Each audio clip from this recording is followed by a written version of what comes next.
Hello, everybody. So glad to have you guys on. Here are our virtual science lesson for Monday and Tuesday.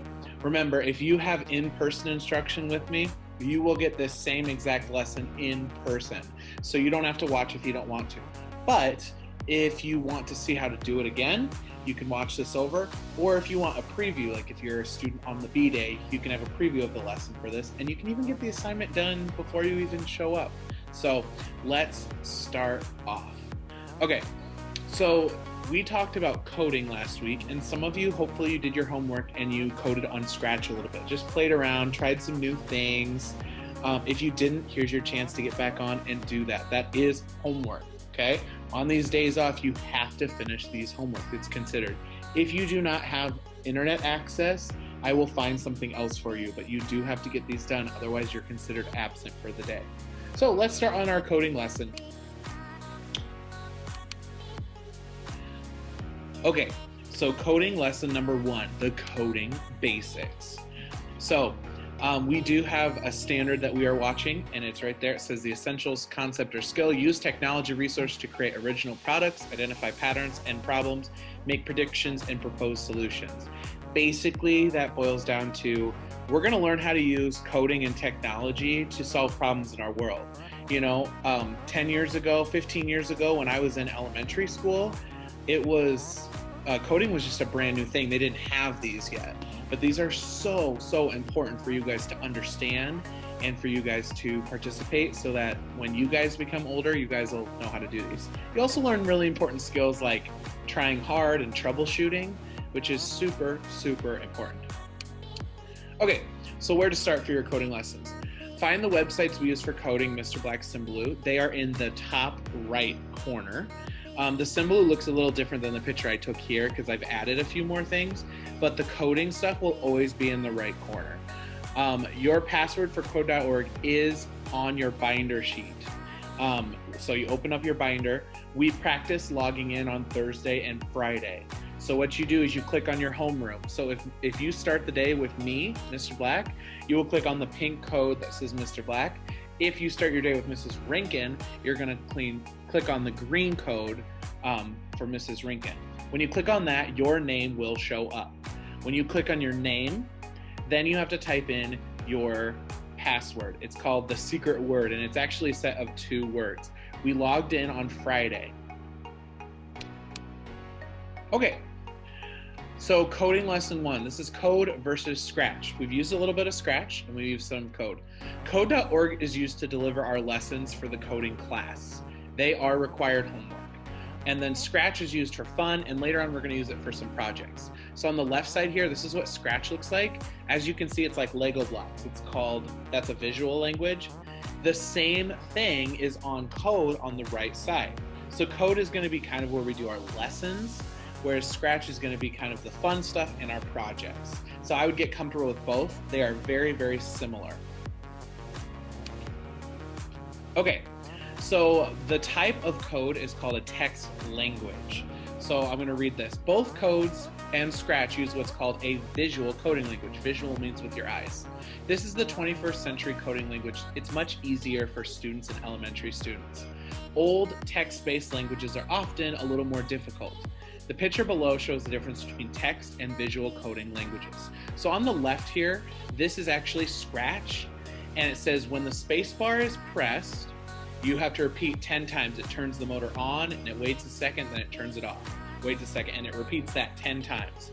Now, if you were to write that in a text-based language, that shows up here on the right. It says when button dot pressed, repeat 10, and then it has this little bracket, which means everything inside that bracket it needs to repeat 10 times. It says motor turn on, wait 1, so wait 1 second, motor turn off, wait 1 second. So this is actually the same piece of code. It will do the same thing that you ask it to do. But the left one is what we're doing, which is the visual code language, and the right one is called a text code language. So you guys are actually learning real coding. It's not dumbed down, it's not any different. It just looks different. This is a real coding language. And if you guys get good at the visual coding language, then anytime you're thrown a text code language, you'll be really good at it. Okay, So on coding lessons, on code.org, there are lessons. You're going to be required to finish coding lessons. I'm going to tell you which ones to do in your plan. For the most part, we're going to go in order for our lessons. Below is a lessons page. There are 8 to 15 parts to each lesson that need to be completed. The dark green means you have completed it. So right here where it says warm up, it says lesson 1 dance party. There are 15 different parts. Sometimes there's a video, sometimes there's a code that it wants you to practice. Your first assignment is going to be finishing lesson 1, which is all 15 parts. So when I say finish lesson 1, that does not mean just to finish the 1 in this part. You need to finish all of it for lesson 1. The lessons all together, if you zip on through them and you understand all of them right away, this probably will only take you about 10 or 15 minutes.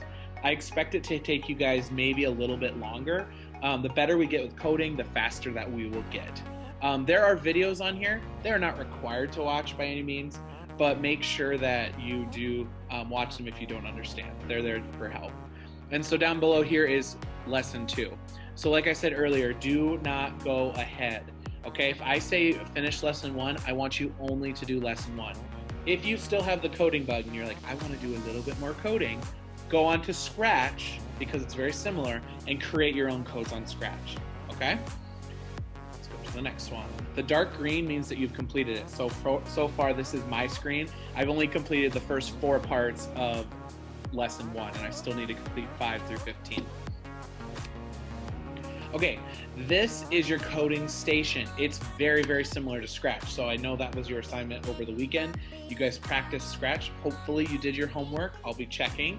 At the top is your progress. So you can see there's like 15 little dots. I'm circling my mouse around it right here. The instructions are also at the top here. So it says, when the up is pressed block, it lets your code run, okay? So on Scratch, you have the little green flag that you press. On code, there's a little yellow thing over here that says run, okay? So this green arrow right here shows you your instructions. This blue arrow is how far you are along on your lesson. So we're on part 4 of 15 on this lesson. So the next page.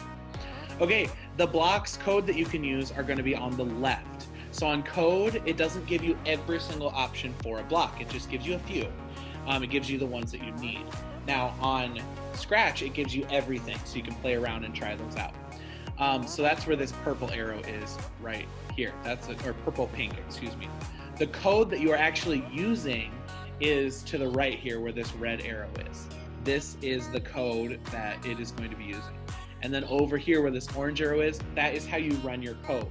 Okay, remember you have to start your code and run your code using that. Okay, we're gonna finish up our lesson. We're pretty good. So these are required assignments for 4th grade. Do not go past the lessons I'm assigning, please. If you really, really want to, go on Scratch and do some coding there.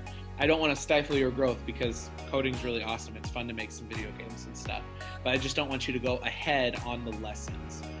Coding and technology are super important skills in the 21st century. You guys are going to be like way ahead of schools that are not offering this. There's not too many schools that have this.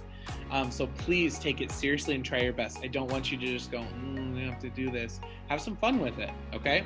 Not knowing right away is okay, but not trying at all is not, okay? You have to try, and you might get frustrated. Look and see where your code is different. If you get frustrated, try again, and you will get it eventually. And I know, and I will help you if you're truly stuck, okay? You guys are all seeing me once a day, besides some of my online kids, and they're gonna be seeing me on Zoom over at least once a week. But let's enjoy the technology class together. It's a super fun opportunity you guys are getting. It's super fun programming, and take it really seriously. Try your best, okay?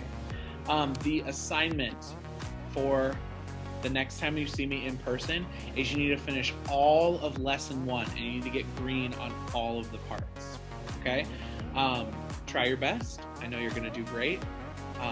You guys are awesome. I enjoyed having you guys last week, and I hope you guys enjoy your technology lesson. Bye.